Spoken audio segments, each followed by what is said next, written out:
السلام علیکم ورحمۃ اللہ دوستو، استقبال ہے آپ سب کا درس توحید میں۔ تو کتاب توحید کا درس ہم شروع کرنے جا رہے ہیں، اور اس سے پہلے کہ کئی سارے دروس میں ہم نے بہت ساری اہم چیزیں دیکھی ہیں، تو اگر آپ میں سے کسی نے ان دروس کو جا کر نہیں دیکھا ہے تو ایک بار دیکھ لیجئے، اس لیے کہ اس کو ہم جب ترتیب سے پڑھیں گے تو انشاءاللہ سمجھنے میں اور بھی مزہ آئے گا۔ تو دیکھیے، اس سے پہلے کی آیتوں میں کچھ اللہ تبارک و تعالیٰ کی نصیحتیں تھیں، اللہ کی وصیتیں تھیں، اور اس کے بعد میں اب یہاں سے اللہ تبارک و تعالیٰ جو ہے آگے بیان فرما رہا ہے وَلَا تَقْرَبُوا مَالَ الْيَتِيمِ إِلَّا بِالَّتِي هِيَ أَحْسَنُ۔ تو اس کا پہلے ترجمہ دیکھ لیتے ہیں، پھر اس کے بعد میں شرح انشاءاللہ تبارک و تعالیٰ ہم دیکھیں گے تفصیل کے ساتھ میں۔ تو اللہ تعالیٰ فرماتا ہے کہ تم یتیم کے مال کے قریب مت جاؤ مگر اس راستے سے جو سب سے بہتر طریقہ ہے، اسی طریقے سے یتیم کے مال کے قریب جاؤ۔ تو اس میں جو ہے وَلَا تَقْرَبُوا، یعنی اس کا کیا مطلب ہے؟ اللہ تبارک و تعالیٰ نے یتیموں کی مال کی حفاظت کا حکم دیا ہے کہ ہم اس میں جو ہے اس کے قریب نہ جائیں۔ یتیموں کے مال کے قریب جانے کا مطلب یہ ہے کہ اس میں چھیڑ چھاڑ نہ کرے، تصرف نہ کرے، اس میں سے کچھ خرچ نہ کرے، مگر اسی راستے کے ذریعے سے جو بالکل احسن ہے، یعنی بالکل سیدھا راستہ ہے۔ تو احسن کس کو کہتے ہیں؟ احسن کہتے ہیں سب سے بہتر اور سب سے سیدھے راستے کو احسن کہتے ہیں، یعنی سب سے اچھا طریقہ اگر ہم دیکھ رہے ہیں، کوئی اچھا طریقہ ہمیں مل رہا ہے اس کے مال کو بڑھانے کا، اضافہ کرنے کا، کوئی بہتر طریقہ مل رہا ہے، تو پھر اس طریقے سے ہم اس کے مال میں تصرف کر سکتے ہیں، اس کے مال کو خرچ کر سکتے ہیں۔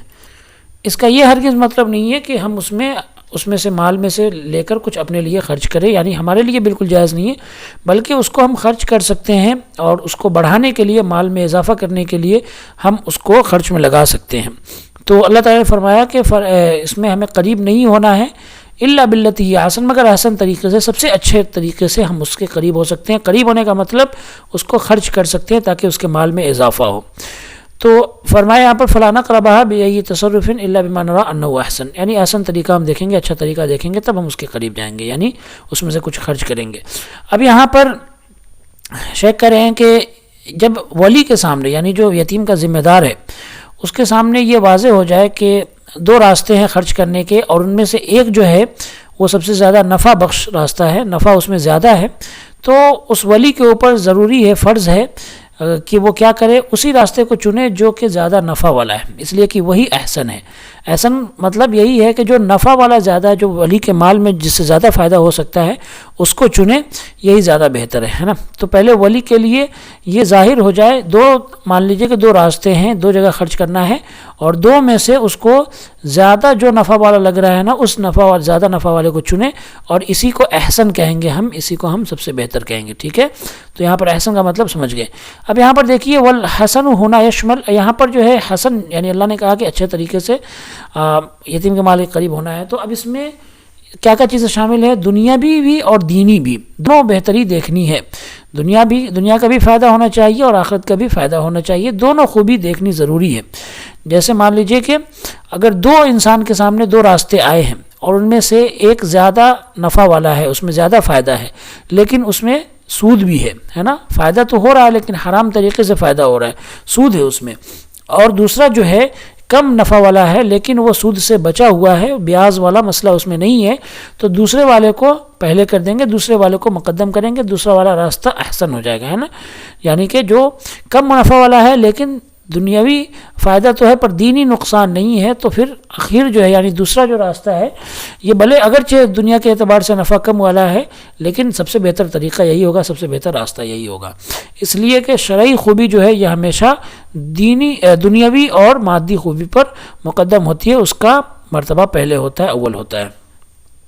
اب اس کے بعد میں اللہ تعالیٰ نے فرمایا حتی یبلغ اشدہ، تو اب اس کے مال کے قریب نہیں جانا ہے مگر اچھے طریقے سے، یہاں تک کہ وہ کیا ہو جائے، بڑا ہو جائے، جوان ہو جائے اپنے، یہاں پر اللہ تعالیٰ نے فرمایا حتی، یہاں تک کہ وہ اپنی طاقت کو پہنچ جائے۔ تو جب یہ اپنی جوانی کو پہنچ جائے گا تو پھر اس کے بعد میں ہم اس کو کیا کر دیں گے، لوٹا دیں گے، یہ مال اس کو واپس کر دیا جائے گا، اور اس کو پھر اپنے پاس میں رکھنا، ولی کے لیے اپنے پاس میں رکھنا یہ جائز نہیں ہے، درست نہیں ہے، اور دیکھیے یہاں پر اشدن کا جو لفظ آیا ہے یہ آپ قرآن میں دیکھ سکتے ہیں. اشدن کا مطلب یہ ہے طاقت کے معنی میں ہے. اور یہ طاقت کیسی ہونی چاہیے؟ طاقت ہونی چاہیے عقل کے اعتبار سے بھی اور بدن کے اعتبار سے بھی. جسم اور عقل دونوں اعتبار سے جب وہ طاقت والا ہو جائے گا تو پھر اس کے بعد میں اس کا مال اس کو لوٹا دیا جائے گا. تو یہاں اللہ تعالیٰ نے یتیموں کے جو ذمہ دار ہیں نا ان سے خطاب کیا.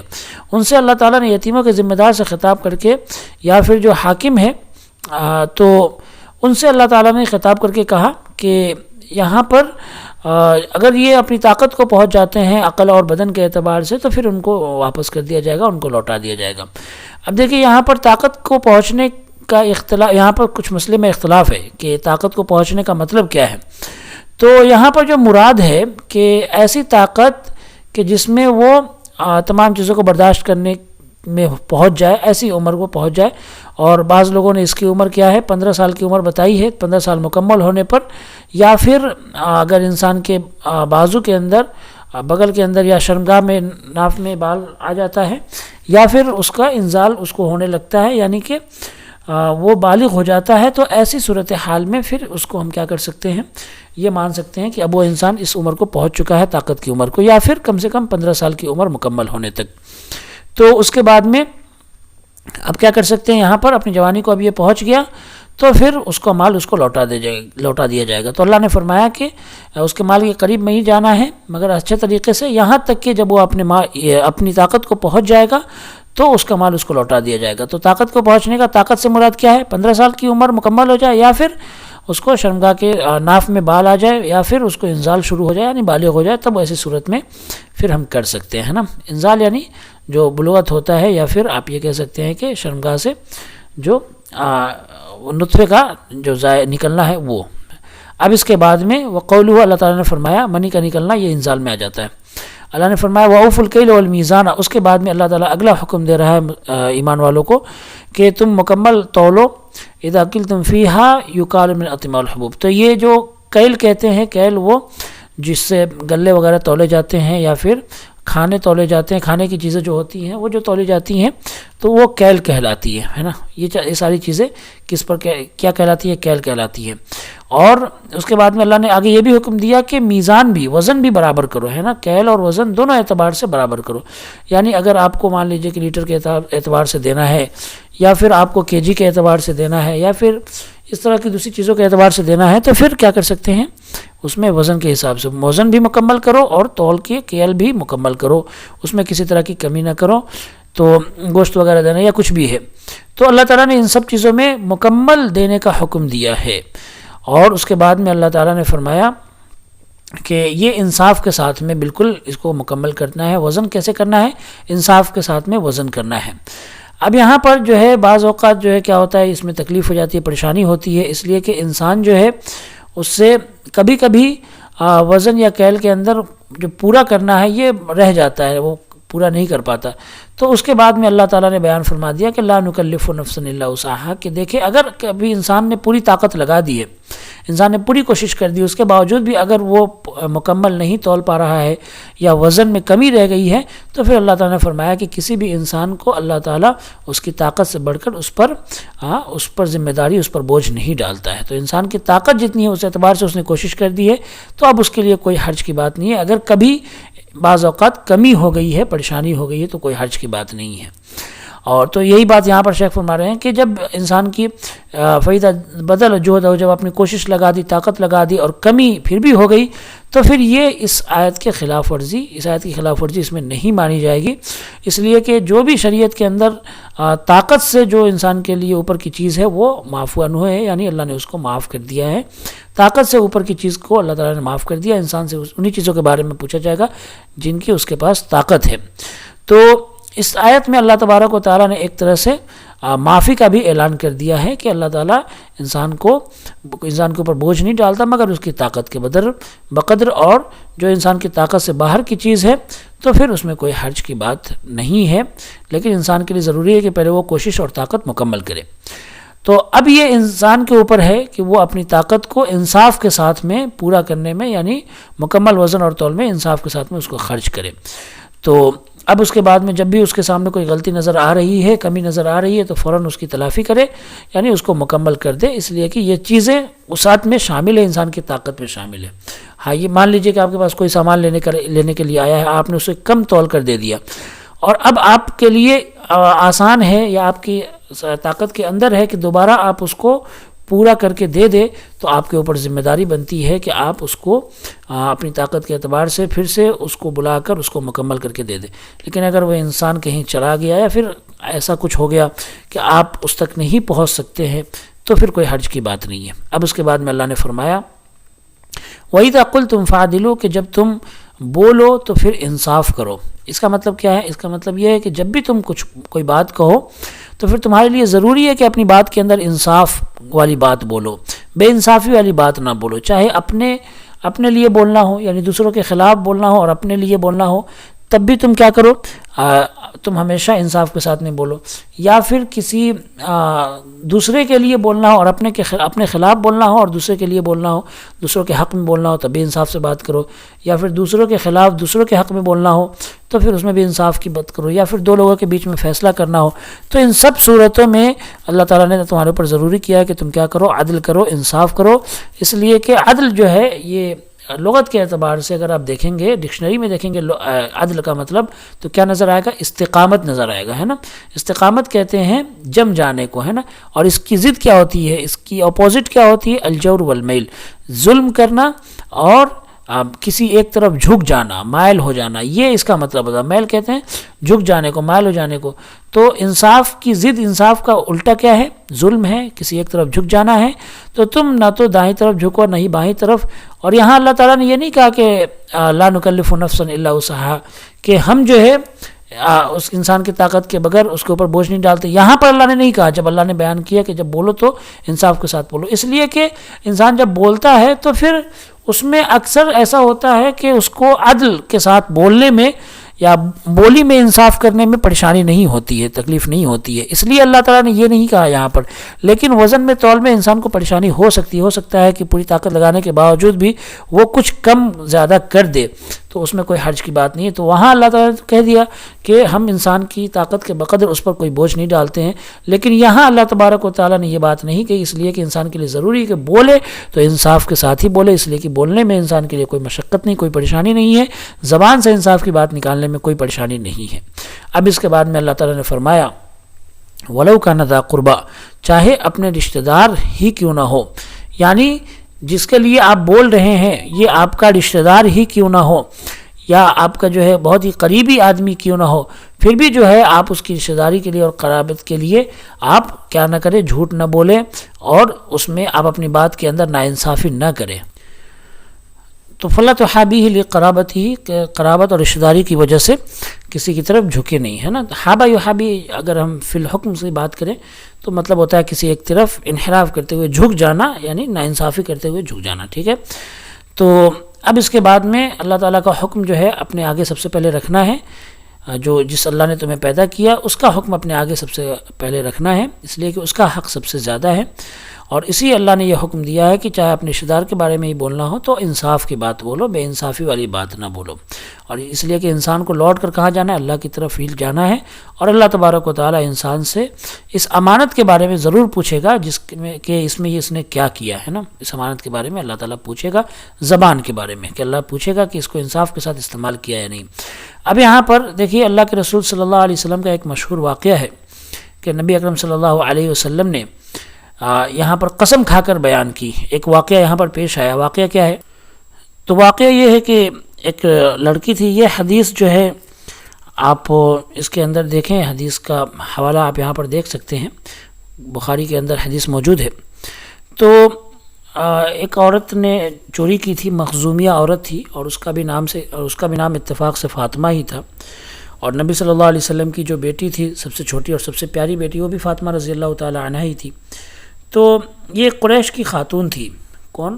جو فاطمہ، جو یہ قریش کی خاتون تھی، یہ مخزومی، اور مخزومی خاندان جو ہے یہ قریش کی ایک شاخ ہے۔ تو قریش کو اس بارے میں بڑی فکر ہوئی کہ کیا کیا جائے، اس لیے کہ ایک عورت نے چوری کی ہے، وہ بھی ہمارے خاندان کی ایک عورت نے، تو یہ بڑی ان کے لیے شرف کی بات، یہ شرف کی بات تھی ان کے لیے کہ یہ قریش خاندان سے ہے، تو اتنے بڑے خاندان کی کسی عورت کو اگر سزا دی جائے تو یہ ایک طرح سے اپنے لیے ذلت اور رسوائی کی بات سمجھتے تھے۔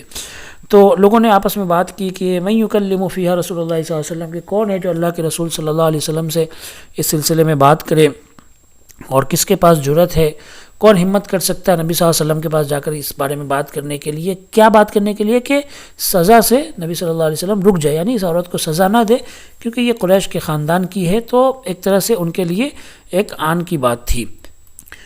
تو ان لوگوں نے کہا کہ اسامہ بن زید جو ہیں یہ اللہ کے رسول صلی اللہ علیہ وسلم کے بڑے پیارے ہیں، اللہ کے رسول صلی اللہ علیہ وسلم ان سے بہت زیادہ محبت کرتے ہیں، اور اسامہ بن زید رضی اللہ تعالیٰ عنہ، آپ دیکھیے کہ یہ کون ہے، اسامہ بن زید رضی اللہ تعالیٰ عنہ حضرت زید رضی اللہ عنہ کے بیٹے ہیں۔ حضرت زید یعنی نبی صلی اللہ علیہ وسلم نے جن کو اپنا متبنہ بنایا تھا، اپنا بیٹا، منہ بولا بیٹا بنایا تھا، تو بعد میں اللہ کے رسول صلی اللہ علیہ وسلم نے اس رشتے کو ختم کر دیا، تو ان کے بیٹے حضرت اسامہ تھے رضی اللہ عنہ۔ تو حضرت اسامہ رضی اللہ تعالی عنہ نے جا کر بات کی نبی صلی اللہ علیہ وسلم سے کہ اس کو چھوڑ دیا جائے، اس کو معاف کر دیا جائے، تو نبی صلی اللہ علیہ وسلم نے فرمایا کہ کیا تم اللہ کے حدود میں سے ایک حد میں تم سفارش کر رہے ہو، یعنی کہ ایک حد سزا نافذ ہو چکی ہے، یہ حقدار ہو چکی ہے سزا کی، اور پھر اس کے بعد میں تم سفارش کرنے آئے ہو یہ جانتے ہوئے کہ یہ گناہ گار ہے اور اس نے چوری کی ہے، تو اس کے باوجود بھی تم سفارش کرنے آئے ہو۔ پھر نبی صلی اللہ علیہ وسلم کھڑے ہوئے اور اس کے بعد میں مختصر خطبہ دیا، تو نبی صلی اللہ علیہ وسلم نے فرمایا کہ انما اہلک الذین من قبلکم انہم کانوا اذا سرق فیہم الشریف ترکوہ، کہ تم سے پہلے جو لوگ تھے وہ اسی لیے ہلاک اور برباد ہو گئے کہ جب ان میں سے کوئی شریف آدمی یعنی عزت والا آدمی جو ہے کیا کرتا، چوری کرتا تو اس کو چھوڑ دیتے، عزت والا یعنی بڑے خاندان کا آدمی یا پھر بڑے رتبے والا آدمی جب چوری کرتا تو چھوڑ دیتے، اور جب ان میں کوئی کمزور آدمی اور جو ہے سماج کا دبا کچلا آدمی اگر چوری کرتا تو پھر اس پر سزا لاگو کر دیتے، اسی لیے لوگ ہلاک ہو گئے، برباد ہو گئے۔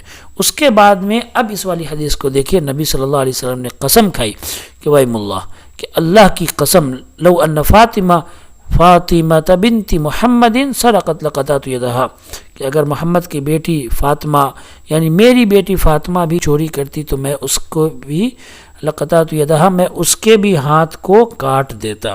تو یہ بات نبی صلی اللہ علیہ وسلم نے کتنی سختی کے ساتھ بیان فرمائی کہ دیکھیں آپ کہ وَلَوْ كَانَ ذَا قُرْبَىٰ، اس سے پہلے کی آیت میں جو اللہ تعالیٰ نے بیان کی کہ اگر اپنے رشتہ دار کے بارے میں بھی بولنا ہے تو انصاف کی بات بولو، کسی کے بارے میں بھی ناانصافی نہیں کرنی ہے۔ ایسا نہیں ہونا چاہیے کہ اپنے لیے تو بڑے انصاف کے ساتھ بول رہے ہیں اور دوسروں کے حق میں ناانصافی والی بات کر رہے ہیں، ہے نا، اپنی اولاد کے لیے انصاف کی بات بول رہے ہیں، دوسرے کی اولاد کے لیے ناانصافی کی بات کر رہے ہیں۔ اگر آپ کی اولاد نے کیا ہے تو آپ انصاف کے ساتھ اس کو سزا دیجئے، یہی اسلام کا حکم ہے، اور اس سے آپ کی عزت میں یقین کیجئے کہ اور اضافہ ہوگا، بڑھے گی آپ کی عزت، کوئی فرق نہیں پڑے گا آپ کی عزت میں، بلکہ اس سے آپ کا رتبہ بڑھے گا اور اللہ تعالیٰ بھی آپ سے بہت زیادہ خوش ہوگا۔ اور اللہ کے حکم کے جب آگے آپ اس طرح سے عمل کریں گے، اللہ کا حکم ہے کہ جب بولو تو انصاف کے ساتھ بولو، تو اس سے جو ہے آپ اللہ کے ایک حکم پر عمل بھی کریں گے۔ اب اس کے بعد میں اللہ تعالیٰ نے فرمایا وَبِعَهْدِ اللَّهِ أَوْفُوا، اور اب کیا کرو، اللہ تبارک و تعالیٰ کے وعدے کو پورا کرو۔ یہاں پر جو متعلق ہے یعنی عہد اللہ، اللہ کے وعدے کو، تو اللہ نے پہلے اس کو بیان کر دیا، تو مقدم کیوں کیا، پہلے کیوں بیان کیا، تاکہ اس کی اہمیت لوگوں کو سمجھ میں آ جائے کہ اللہ کے وعدے کی بہت اہمیت ہے، اللہ کا وعدہ سب سے آگے ہونا چاہیے، سب سے پہلے ہونا چاہیے۔ وَعَهْدُ اللَّهِ، اور اللہ کا وعدہ ہے، مَا عَهِدَ بِهِ إِلَىٰ عِبَادِهِ، جو اللہ نے وعدہ کیا اپنے بندے سے وہی اللہ کا وعدہ ہے، اور اللہ کا وعدہ کیا ہے کہ اللہ کی عبادت کرنی ہے، اللہ کے حکم کو ماننا ہے، جیسا کہ اللہ تعالیٰ نے بیان فرمایا سورہ مائدہ، یہ دیکھیے آیت نمبر 12 میں کہ وَلَقَدْ أَخَذَ اللَّهُ مِيثَاقَ بَنِي اسرائیل، کہ اللہ تعالیٰ نے بنی اسرائیل سے وعدہ لیا، وَبَعَثْنَا مِنْهُمْ اثْنَيْ عَشَرَ نَقِيبًا، اور ان میں اللہ تعالیٰ نے 12 نگہبان بنا دیے، اور اللہ تعالیٰ نے فرمایا کہ میں تمہارے ساتھ ہوں اگر تم نماز پڑھو گے، زکوٰۃ دو گے اور میرے رسولوں پر ایمان لاؤ گے۔ اور اس کے بعد میں اللہ تعالیٰ نے فرمایا کہ اللہ کو اگر تم ان کی مدد کرو گے اور تم اگر اللہ کو بہترین قرض دو گے، تو اللہ تعالیٰ نے بنی اسرائیل سے وعدہ لیا ہے نا۔ تو یہاں پر اللہ نے عہد اور پیمان کا ذکر کیا ہے، تو دیکھیے عہد اور پیمان کیا ہے، اللہ کا وعدہ کیا ہے، عبادت کا، اللہ کی عبادت کرنے کا وعدہ، اللہ کا حکم ماننے کا وعدہ ہے، یہی اللہ تبارک و تعالیٰ کا وعدہ ہے۔ اور تمام مخلوق کی جانب سے جو اللہ ہم نے وعدہ کیا ہے اللہ سے، وہ کیا ہے؟ لَأُكَفِّرَنَّ عَنْكُمْ سَيِّئَاتِكُمْ، تمام مخلوق کی جانب سے اللہ نے ہم سے یہ وعدہ کیا ہے، اللہ تعالیٰ نے فرمایا کہ میں تم سے تمہارے گناہوں کو معاف کر دوں گا ضرور بھی ضرور، وَلَأُدْخِلَنَّكُمْ جَنَّاتٍ تَجْرِی مِن تَحْتِهَا الْأَنْہَارُ، اور تم کو ایسے باغات میں داخل کروں گا جس کے نیچے نہریں بہہ رہی ہوں گی۔ تو بندوں کا وعدہ کیا ہے؟ بندوں کا وعدہ کہ اللہ تعالیٰ نے ہم سے وعدہ لیا ہے نا کہ ہمیں کیا کرنا ہے؟ نماز قائم کرنی ہے، زکوٰۃ دینا ہے، رسولوں پر ایمان لانی، رسولوں کی مدد کرنی ہے، اور ان کو مضبوط بنانا ہے، اور اللہ کو بہترین قرضہ دینا ہے، یعنی کہ صدقہ کرنا ہے۔ تو وَأَقْرَضْتُمُ اللَّهَ قَرْضًا حَسَنًا، تو یہ ہم نے اللہ سے وعدہ کیا اللہ کی عبادت کرنے کا۔ اگر ہم یہ اپنے وعدے پر پورا اتریں گے تو اللہ نے ہم سے یہ وعدہ کیا ہے کہ ہم کیا کریں گے؟ تمہارے گناہوں کو ضرور معاف کر دیں گے اور تم کو جنت میں داخل کر دیں گے۔ تو اگر ہم اپنے وعدے کو پورا کریں گے تو اللہ تبارک و تعالیٰ تو ہے ہی اپنے وعدے کو پورا کرنے والا، لیکن یہ شرط ہے، شرط جو ہے یہاں پر شرط ہے، اور یہ شرط سے یہ مشروط ہے نا، جب یہ چیزیں پوری ہوں گی اللہ کی عبادت، تب جا کر اللہ تبارک و تعالیٰ کی یہ شرط بھی، اللہ تعالیٰ نے جو ہم سے وعدہ کیا یہ بھی اللہ کا وعدہ پورا ہوگا۔ اب اس کے بعد میں فرماتے ذالکم وصاکم بہ لعلکم تذکرون، اللہ تبارک و تعالیٰ تمہیں اس چیز کی وصیت کرتا ہے، یعنی اس چیز کا حکم دیتا ہے، اس کا عہد لیتا ہے تاکہ تم نصیحت حاصل کرو، تاکہ تم سمجھ حاصل کرو۔ اب دیکھیے کہ یہ جو آیت کریمہ ہے اس میں 4 وصیتیں ہیں، 4 حکم ہیں، اللہ کی طرف سے 4 وصیتیں آئی ہیں۔ پہلی وصیت کیا ہے کہ ہمیں یتیم کے مال کے قریب نہیں جانا ہے مگر اچھے طریقے سے، یتیم کے مال کو خرچ نہیں کرنا ہے مگر بہتر راستے میں، نفع والے راستے میں، جس میں فائدہ بہت زیادہ ہے یتیم کے مال کا، اس کو خرچ کرنا ہے۔ یہ پہلی چیز ہو گئی۔ دوسری چیز یہ ہو جائے گی کہ ہم وزن میں، تول میں بالکل برابری کرے، انصاف کے ساتھ میں وزن کرے۔ اور تیسری چیز کیا ہو جائے گی؟ تیسری چیز ہو جائے گی ان نعدل اذا قلنا، کہ جب بھی ہم بولیں، زبان کھولیں تو انصاف کی بات بولیں، نا انصافی کی بات نہ بولیں۔ اور چوتھی چیز ہوگی کہ ہم اللہ کے وعدے کو پورا کریں۔ اللہ کے وعدے کو پورا کرنے کا کیا مطلب ہے؟ اللہ کے وعدے کو پورا کرنے کا یہ مطلب ہے کہ جو بھی اللہ تعالیٰ نے ہم سے وعدہ لیا ہے عبادت کرنے کا، اس کو ہم پورا کریں گے۔ اور اس کے بعد میں جو پہلی آیت جو ابھی ہم نے کل کے درس میں آپ دیکھ سکتے ہیں کہ پہلی آیت جو ہم نے دیکھی تھی اس میں 5 وصیتیں تھی، تو یہ ساری کی ساری وصیتیں 9 ہو گئی ہیں، ہے نا۔ تو یہ جو 5 وصیتیں ہیں، اور یہ بنی اسرائیل کی جب آپ آیت پڑھیں گے جو کل اس سے پہلے کے درس میں ہم نے دیکھا ہے، آپ جا کر اس کو دیکھ سکتے ہیں۔ 5 وصیتیں جو ہیں بنی اسرائیل کی آیت نمبر 23 کے اندر، جیسا کہ پہلی وصیت ہے کہ وَقَضَىٰ رَبُّكَ أَلَّا تَعْبُدُوا إِلَّا إِيَّاهُ، اللہ کی عبادت کرنی ہے اور اپنے والدین کے ساتھ میں اچھا سلوک کرنا ہے۔ اس کے بعد میں وَآتِ ذِي الْقُرْبَىٰ حَقَّهُ وَالْمِسْكِينَ، کہ قریبیوں کو، رشتہ داروں کو اور مسکینوں کو، پڑوسیوں کو ان کا حق دینا ہے، مسافروں کو ان کا حق دینا ہے، فضول خرچی نہیں کرنی ہے۔ اور پھر اس کے بعد میں اللہ تعالیٰ جس کو چاہتا ہے روزی پھیلاتا ہے، یہ تمام چیزیں تھیں۔ اور اس کے بعد میں تیسرا حکم تھا وَلَا تَقْتُلُوا أَوْلَادَكُمْ خَشْيَةَ إِمْلَاقٍ، کہ اپنی اولاد کو قتل نہیں کرنا ہے مگر کس چیز کے ڈر سے؟ فقر و فاقہ کے ڈر سے، غریبی اور فقیری کے ڈر سے اولاد کو قتل نہیں کرنا ہے۔ اور چوتھا حکم تھا کہ وَلَا تَقْرَبُوا الزِّنَا، زنا کے قریب بھی نہیں جانا ہے۔ وَلَا تَقْتُلُوا النَّفْسَ الَّتِي حَرَّمَ اللَّهُ إِلَّا بِالْحَقِّ، اور 5واں حکم تھا کہ کسی معصوم جان کو قتل نہیں کرنا ہے۔ تو یہ 5 وصیتیں، اور اس آیت میں، اس سے پہلے کی آیت میں 4 وصیتیں، یہ ٹوٹل کتنی ہو گئی؟ 9 وصیتیں ہو گئی، 9 اللہ کی وصیتیں جو اللہ تعالیٰ نے بیان کی ہیں۔ تو اب اس کے بعد میں ثم قال عز وجل، پھر اللہ تبارک و تعالیٰ نے فرمایا وَأَنَّ هَذَا صِرَاطِي مُسْتَقِيمًا فَاتَّبِعُوهُ، کہ یہ میرا بالکل سیدھا راستہ ہے تو تم اسی راستے پر چلو۔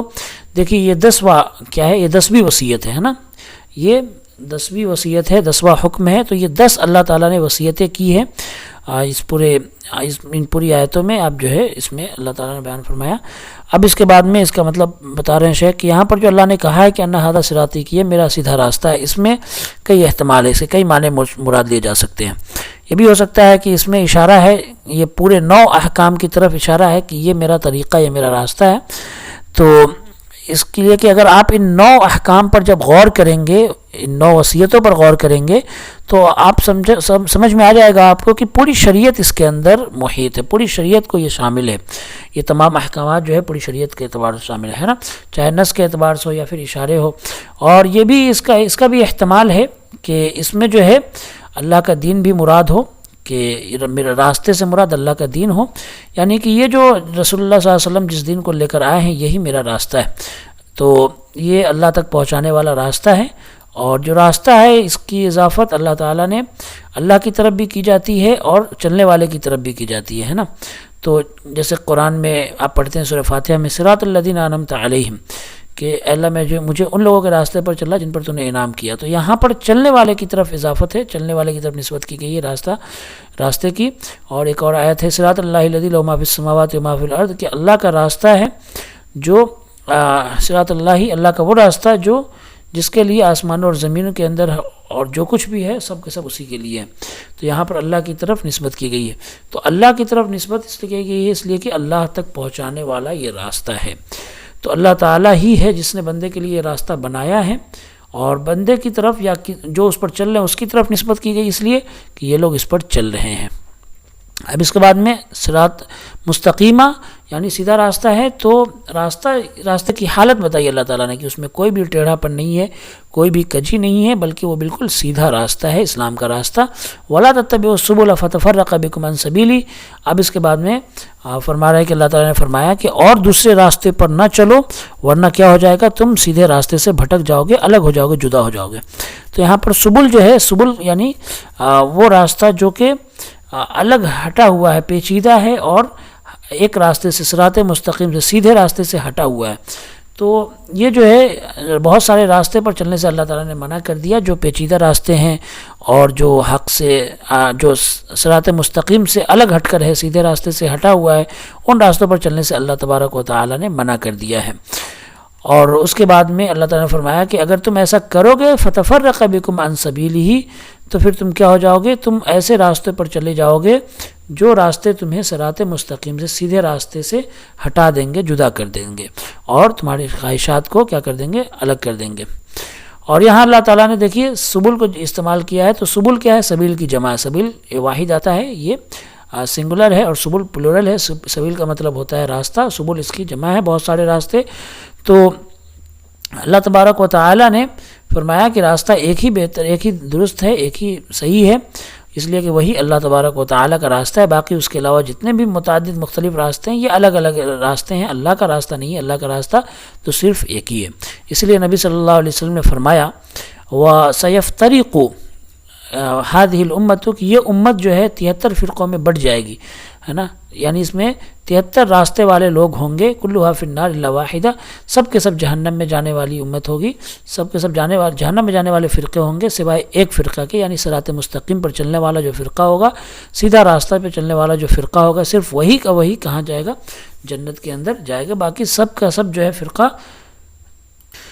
جتنے فرقے ہیں وہ سب کے سب کہاں جائیں گے، جہنم کے اندر چلے جائیں گے.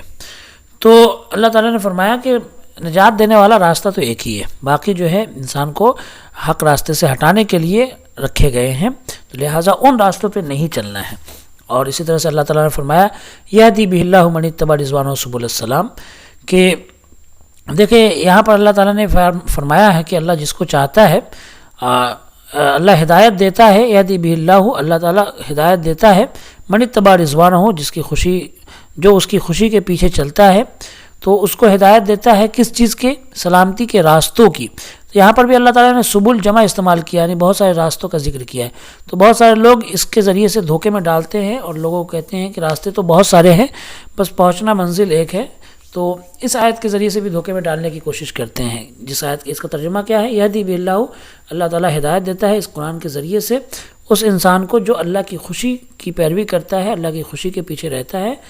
کس چیز کی ہدایت دیتا ہے؟ سلامتی کے راستوں کی. تو یہاں پر جو یہ سبل ہے، یہ راستے جو ہے، یہ راستے حقیقت میں کس معنی میں ہیں؟ یہ راستے کس معنی میں ہے؟ شریعت کے، اسلام کے مختلف شرائع کے، مختلف طریقوں کے معنی میں ہے نا. یعنی عبادت کے جو طریقے ہیں، اللہ کی رضا حاصل کرنے کے جو طریقے ہیں الگ الگ، وہ معنی میں ہیں. بلکہ تو اس سے یہ نہیں سمجھنا چاہیے کہ یہ جو ہے صراط مستقیم کئی سارے راستوں کے لیے یہاں پر استعمال ہوا، نہیں، بلکہ یہ شرائع کے معنی میں استعمال ہوا ہے. شرائع یعنی کہ جو الگ الگ طریقے ہیں اللہ تک پہنچنے کے، اللہ کی رضا حاصل کرنے کے، اللہ کی خوشی حاصل کرنے کی، وہ یہاں پر مراد ہے. تو اب اس کے بعد میں فَذَلِكُمْ وَصَّاكُمْ بِهِ لَعَلَّكُمْ تَتَّقُونَ اللہ تعالیٰ فرماتا ہے کہ اللہ تعالیٰ تم کو اس کی وصیت کرتا ہے تاکہ تم اللہ سے ڈرو، اللہ سے تقوی اختیار کرو. تو یہ جو اللہ تعالیٰ نے اوپر ذکر کیا ہے، اس کی وصیت اللہ تعالیٰ نے اسی لیے کی ہے تاکہ تم تقوی کے درجے کو حاصل کر لو، ہے نا، متقی بن جاؤ، اللہ سے ڈرنے والے بن جاؤ. اور تاکہ کیا ہو جائے، اور تاکہ تم اللہ تبارک و تعالی نے تمہیں جس چیز کا حکم دیا اس کو تم لازم پکڑ لو، اللہ کے رسول نے جس چیز کا حکم دیا اس کو لازم پکڑ لو۔ تو یہ اللہ تبارک و تعالی نے کچھ چیزیں بیان کی ہیں، اور اسی کی شرح ابھی ہم نے اس کے اندر دیکھا۔ تو آج کے درس میں اتنا ہی، انشاءاللہ تبارک و تعالی ملتے ہیں آپ سے اگلے درس میں۔ تب تک کے لیے بس آپ سب سے دعا کی درخواست ہے کہ دعا کریں کہ اللہ تبارک و تعالی استقامت عطا فرمائے، مسلسل اس پر جمے رہنے کی توفیق عطا فرمائے، اس لیے کہ توحید کا درس یہ سب سے زیادہ اللہ کو پسندیدہ ہے، اس لیے کہ انسان کی زندگی کا مقصد ہی توحید سیکھنا سکھانا، توحید کے بارے میں علم حاصل کرنا، اور اللہ تبارک و تعالی کو ایک جاننا ایک ماننا ہے۔ السلام علیکم ورحمۃ اللہ۔